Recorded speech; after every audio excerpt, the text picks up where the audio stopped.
Hello, I'm Richard Ridge for Broadway World. One of the most eagerly awaited new films this holiday season is Ryan Murphy's Netflix adaptation of the beloved musical, The Prom. And I caught up with some of the cast and creatives to find out what made it so special for them. Enjoy. My first question is for both of you. What has made being a part of The Prom so special for each of you? Kerry, I'll start with you. Oh, I mean, working with this cast, working with these people was just a dream come true. To work with Ryan, to work with Meryl, to work with James, everybody, Nicole. It just was such a delight. And then, to walk away with some friends, because we really did create community. And I keep saying to Ariana, like, she is stuck with me for the rest of her life, no matter what she does. I am just going to be in her corner and in her life. Period. So grateful because that's the gift of The Prom. Like, I got a mentor and a friend out of it, in addition to an incredible experience with this starry cast and a brilliant visionary in Ryan Murphy. It's just a dream come true of a project for me. What's been the biggest pinch me moment for each of you? Kerry, for you. I think one of my biggest, I love to sing. And I'm not like the strongest singer in the world. So I haven't done singing on Broadway, but I sang all through high school and college, and I really love to sing. So getting to sing on film was really like a dream come true. And then getting coached through it by Ariana DeBose, like, her giving me tips on set and helping me like get it right. That was just like such a dream.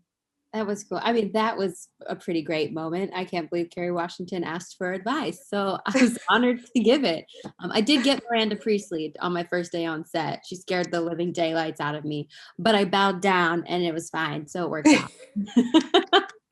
This is such a beautiful story. On Broadway, many people saw it, but now people will see this all around the world. I mean, the personal journey of what this means to each of you. Either of you take this. I'll just say, as a young woman of color who identifies as LGBTQ, like, this is a huge deal. The fact that there is a queer story that centers around these two young women, and that we can have this conversation and start to normalize seeing two young women together in mainstream media. It's so important. And then also seeing that this Black family go through the process of coming out, because when one person comes out in the family, the whole family comes out, and seeing that happy ending, it's just so important. So it was an honor to do this. Yeah, I feel really lucky that I get to play the villain in such an important piece, because I think that what Ryan and I tried to do was to create a villain that people really could relate to and identify with and have some compassion and understanding for her. And I think that's important as the film goes out into the world. I think there's going to be a lot of audiences that do see themselves in Mrs. Green and their own discomfort and resistance. And so the fact that we are giving people a little bit of a blueprint to say, even if you're uncomfortable, even if you're scared, you can still show up and love your child unconditionally. And this is what it looks like. I feel really blessed to be able to kind of hand those tools to audiences all over the world. Finally, quickly for both of you, if you could sum up the best part of the experience of working on The Prom, what's it for each of you? Just working with everyone, having the opportunity to play in the same playground with these legends and laughing with them, realizing that they're humans, then humanity is beautiful, and sharing that inclusive prom sequence with all of them. That was really, really special. Yeah, I think just being able to bring something so joyful into the world in such a crazy time in our, the fact that we're dealing with this global pandemic and a climate crisis and economic downturn and systematic racism, like, it's hard out here in the world right now. And so to bring like a party to people into their homes and into their hearts feels so good. Hello, interweb. My name is Emma Nolan, and I'm 17. You might have heard about the prom in Indiana. I just want to go to prom like any other kid. All opposed? I know we all have stories to tell, and here's mine.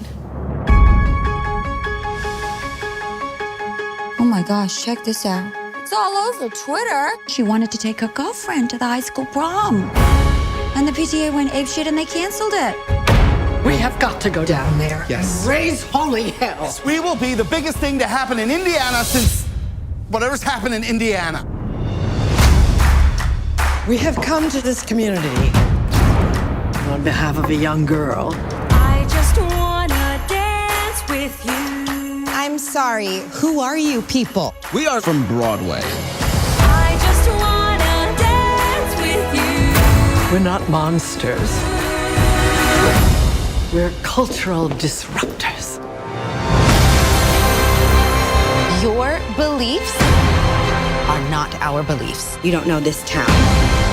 I thought that when my parents rejected me, that I would never feel any worse. I've never felt so alone in my life. But you're not alone. And you do have friends. Where are they? Okay, people, this is the part where we roll up our sleeves and we put on a prom with our own bare hands. I just don't understand it. Well, I think it's brave.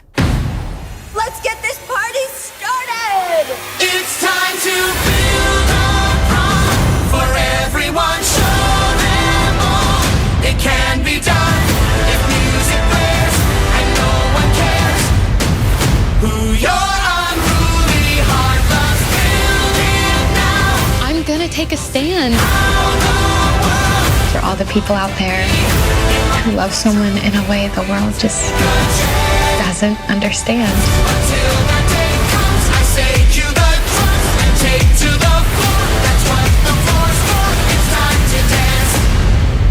Okay, I admit that got to me. It's time to dance.